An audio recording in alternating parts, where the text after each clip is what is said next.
premier MD10. On va on peut discuter de toi et de ce que tu aimes faire, mais le délai est de 9 minutes, donc je te laisse démarrer le chrono. Ok Christelle, je démarre quand je veux alors. Quand tu veux. Eh ben c'est parti.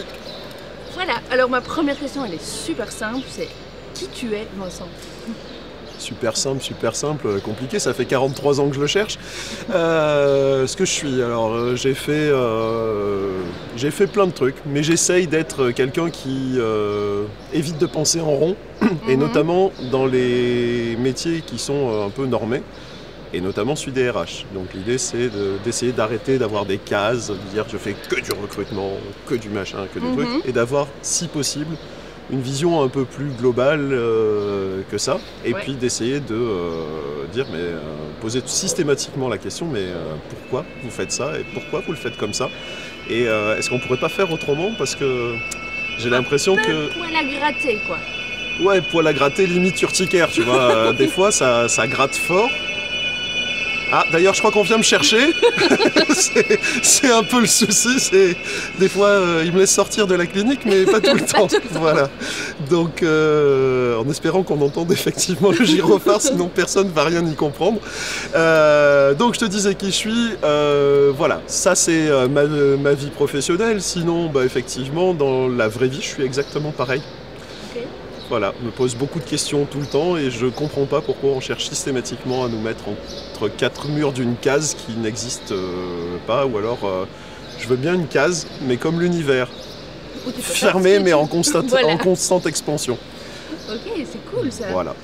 Et tu es actif dans les ressources humaines depuis combien de temps? Alors les ressources humaines pour moi c'est un nouveau métier, mais ça fait 8 ans que je le fais. Puisqu'avant j'étais plutôt sur la partie on va dire bizdev, puisque je faisais du marketing et du commerce dans 3 métiers qui ont été la publicité, les télécoms et le service et l'ingénierie informatique autour du web, du CRM, etc.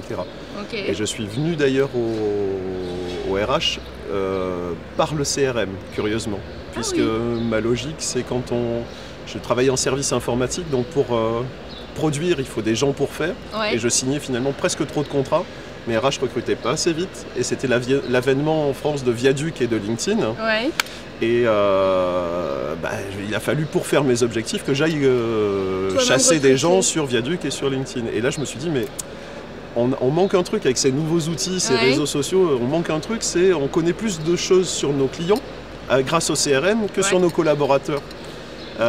Et du coup je me suis dit je vais essayer. Au départ mon plan c'était l'édition logicielle, de dire je vais transposer le savoir-faire du CRM dans la sphère RH pour avoir cette notion de talent lifecycle management, etc. Puis après je me suis rendu compte qu'il fallait beaucoup de moyens pour être éditeur logiciel, que même si ça marchait en mode POC, puisque j'ai détourné Salesforce et j'ai détourné Sugar CRM pour voir ce que je pouvais faire, j'ai fait mon POC. Il faut quand même un peu de caillasse pour arriver à faire un vrai logiciel que tu peux vendre derrière, et finalement c'était pas ça qui m'intéressait. Moi ce qui m'intéresse c'est justement de connecter des points entre différents univers et de pouvoir les apporter comme méthode à mes clients. Donc finalement je me réalise bien dans le conseil, la formation, etc. Et puis après j'ai choisi un autre choix structurant, ça a été finalement de se dire j'ai même pas envie de créer une vraie boîte, parce que si je veux pas justement être réduit dans le champ d'action que j'ai intérêt à être finalement plutôt indépendant, puisque dès que je vais avoir un salarié, il va falloir que je le paye tous les mois, enfin c'est mieux pour qu'il reste. Donner un cadre. Donc il va falloir que je me mette une pression de dingue pour rentrer du chiffre, etc. Et finalement je vais être obligé de rationaliser ce que je fais, d'industrialiser mes process, etc. pour que ça génère du business. Et finalement c'est pas ça, c'est pas ma plus-value. La plus-value c'est de picorer un peu dans plein de choses et puis d'apporter ça en réusiné pour mes clients. Super cool. J'ai une petite question. Qu'est-ce qui te fait lever le matin où tu te dis je suis de bonne humeur et je sors du lit sans souci? Alors déjà, il y a 2 réponses. Il y a la réponse purement pragmatique. Quand tu as 3 enfants, ce qui te fait lever le matin, c'est qu'il y a du bruit dans la cuisine et que tu te demandes ce qui se passe. Donc ça, c'est clair, entre la musique à fond et tout ça. Ça, c'est l'aspect... Mais bon, je pense que derrière ta question, il y avait autre chose que cette chose-là. Donc effectivement, moi, ce qui me fait lever le matin, c'est de se dire, tiens, aujourd'hui, qu'est-ce que je vais bien pouvoir trouver comme idée pour démêler les nœuds chez mes clients? Comment je vais pouvoir faire que les gens finalement vivent mieux leur vie en entreprise? Comment je vais pouvoir solutionner le fait que demain, il y ait personne, en tout cas personne dans mon spectre qui soit en marge de la transformation digitale, puisque ça c'est un challenge que je me suis fixé aussi, c'est de se dire on ne peut pas laisser plein de gens inconscients de ce qui se passe en ce moment avec l'accélération des technos, puis surtout avec les changements de comportement, etc. Et d'organisation que ça produit. Donc grosso modo, prends ton bâton de pèlerin, tu leur dis voilà ce qui se passe, youhou, et qu'est-ce qu'on fait pour faire ça, et qu'est-ce qu'on fait pour que vous le preniez pas finalement comme un risque, mais parce que c'est vrai que ça peut faire peur, mais plutôt comme une opportunité de faire quelque chose. Donc c'est ça, c'est essayer de transformer ce truc qui est vraiment stressant potentiellement pour plein de gens en quelque chose de positif, et si on le faisait un peu à l'anglaise, s'ils pouvaient aller tenter une chance plutôt que de prendre un risque, ça me plairait bien. Ouais, ça c'est clair. Et tes clients, c'est plus des grosses structures, des petites structures que tu aides dans leur transformation? Alors moi, l'épicerie est ouverte à la fois pour les très gros, puisque je bosse avec des boîtes du CAC 40, et pour des très petits, puisque j'accompagne aussi des toutes petites startups qui se créent, etc. Donc c'est pas, j'ai pas de limite. Et tu sais mélanger tes practices de l'un à l'autre, ou tu t'adaptes vraiment En fait, ça me nourrit, l'un nourrit l'autre. C'est-à-dire que je me verrais pas faire que du gros, ni que du petit. D'ailleurs, l'atelier que je fais demain au Web2D, c'est ça. C'est pas la taille qui compte, les grosses peuvent apprendre des petites et réciproquement. C'est vraiment important parce que dans les toutes petites, tu vois le fonctionnement intrinsèque d'une équipe. Souvent, ils sont 6, c'est la taille idéale. Merde, j'ai spoilé une des réponses à mon quiz de demain. Mais dans les grosses, justement, tu as aussi des choses qui sont importantes, puisque les petites, idéalement, visent toutes de devenir grosses un jour.